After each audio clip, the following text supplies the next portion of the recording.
Welcome everyone to Weekly News and a DW Main Major Tidbit, and the topic for this video is Risa Ontiveros, iniwan ni Bam at Kiko, Cheese Escudero versus Tito Soto.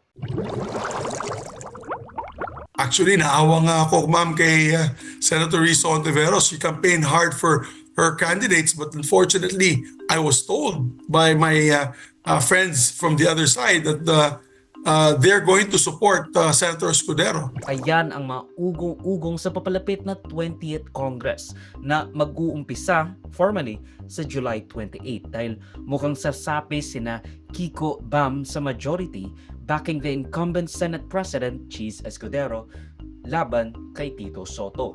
Do you feel a sense of betrayal? No, I don't feel a sense of betrayal kasi just as I can speak only for myself, yung sarili ko lang kalooban ang pwede kong panghawakan.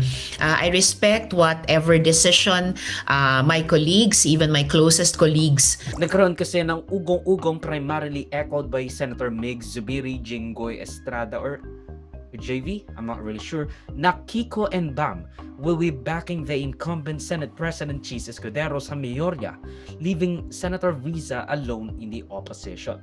Now, this thing, mind you, will only be majority member in name only. Lahat ng mga committees na inalok, I think qualified. Like, for example, Senator Mark, naging secretary ng DPWH. Siguro nararapat lang na mapunta sa kanya yung Committee on Public Works. Meron din si Senator Erwin Tulfo, galing siya sa DSWD. Siguro nararapat lang na ibigay natin sa kanya yung Committee on Social Services. Actually, it saddens me because, alam mo, yung chairmanship kasi na yun, parang binibigay sa mga not so qualified members of the Senate sa aking pananaw. At tapos yung mga super qualified, katulad ni Senator Lauren Legarda, ay binigay sa kanya culture and arts na lang, na napakasipag naman ng tao. He then offered his sincerest welcome kay Risa para sumali sa minority bloc na pamumunuan ni Senator Tito Soto, kung matuloy nga ang mga ugong-ugong na hindi sasama sina Kiko at Bam kay Risa sa independent slate. So what gives? Bakit ba iiwan ni na Kiko at Bam si Risa para sumapi sa majority? Ang sabi ni Risa, kung kukunin ng Duterte bloc ang minority sa Senado, hindi siya sasapi dito at mag-form siya ng sarili niya or independent bloc kasama sina Kiko Pangilinan at Bam Aquino. Ayan ang promise, ayan ang kind of designated area and designated position that they will take nung kampanya. Well, gusto ko man, ngayon pa lang may bloke na ng mga kasama kong senador na mas marami na ang bilang. Mas marami sa isa at mas marami pa sa tatlo. So, tingnan na lang po natin paano mag-unfold yung pag-organisa ng Senado ng 20th Congress sa umaga ng 29th sa opening of session. At yun din yung mga scenarios na kinoconsider namin ni na Sen Kiko at Sen Bam. Mas realistic siguro na maging bahagi ng independent bloc. Oo. Given the numbers, kayo mismo, nabibilang nyo naman kami dito. But it looks like papanig ang Duterte bloc kay Cheese Escudero to be the Senate President, ayon rin kay Senator Bato de la Rosa, with Duterte 7 bloc in full support, assuring na si Cheese ang mananatiling Senate President. Kasi again, 7 sila. Nakapag-commit na kami. I don't know kung nakapirma na yung iba. Ay kayo, sir. Ako nakapirma na ako. Pero, For the record, sino-sino kayong Duterte Black na nag-commit? We call ourselves as Duterte 7. Duterte 7. So that's you? Senator Bungo, Senator Robin Padilla, Senator Marcolita, Senator Robin Aimee Marcos, and the 2 Villar.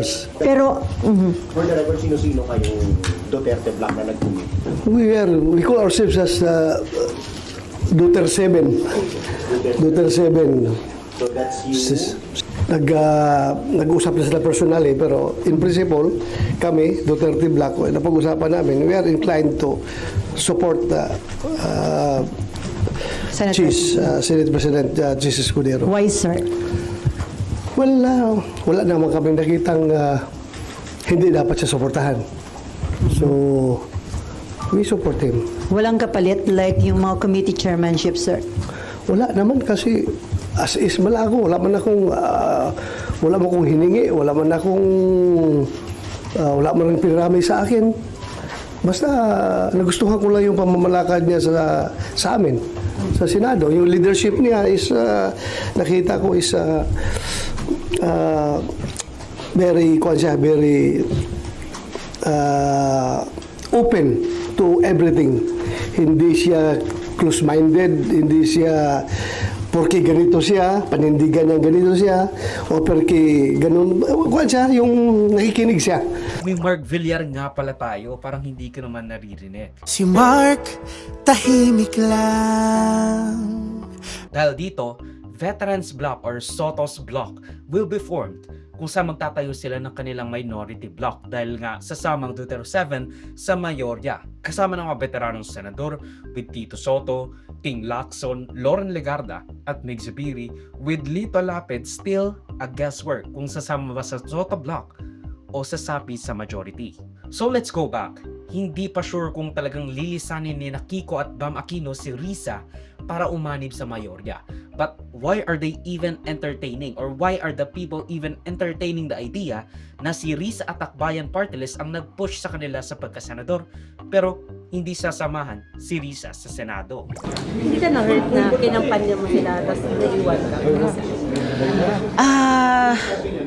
Hindi ako na-hurt dahil yun na nga sabi ko nga, basta patuloy akong maninindigan. Kung ang bawat isa sa amin ay may sariling diskarte, ako rin naman po, basta nakatutok pa rin ako doon sa layunin na palakasin yung oposisyon, hindi lang sa loob, pati sa labas ng Senado.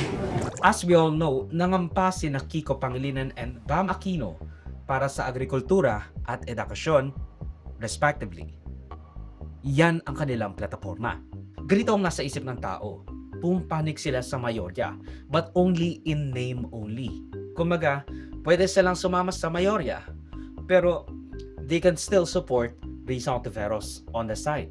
That doesn't really mean na kapag nasa majority ka or majority dahil binoto mo yung isang Senate President, which won, doesn't really mean na lahat na lang agree ka sa kanila. The values and the ideals, the platforms they have will not change. And their conviction on stuff will not change. Kahit na sumama man sila o hindi, the Senate presidency of Cheese Escudero has no signs of stopping. I am inevitable. Kaya naman, they're hedging their bets para makakuha ng mga mahalagang chairmanship na kanilang hinahabol para sa kanilang respective platforms, which are the agriculture at higher technical and vocational education or basic education chairmanship. Yun yung mga komite na gusto nila pangunahan because that was their platform. Now, that's probably one big reason kung bakit sa tingin ng tao, sa side sila sa majority. They seek to deliver on their campaign promises and they have better chances of getting those chairmanships kung sasama sila sa mayorya. Now, although, both Kiko and Bam has said themselves dahil nga sa mga usap-usapan na they have not yet made their mind up kung saan sila sasapi, with Bam Aquino saying sa courtesy call or courtesy visit sa governor ng Bacolod na sa ngayon, sila ay nasa independent bloc pa rin. But that doesn't mean na hindi sila kasama sa desisyon ng mayorya para sa pagkapresidente ni Cheese Escudero. But also, that doesn't really mean na lagi silang sa side sa majority. Sumide lang sila sa majority para makakuha ng seats na kasama sa kanilang plataforma. They're hedging their bets. They are majority members in name only. Kasi nga, binoto nila si Cheese.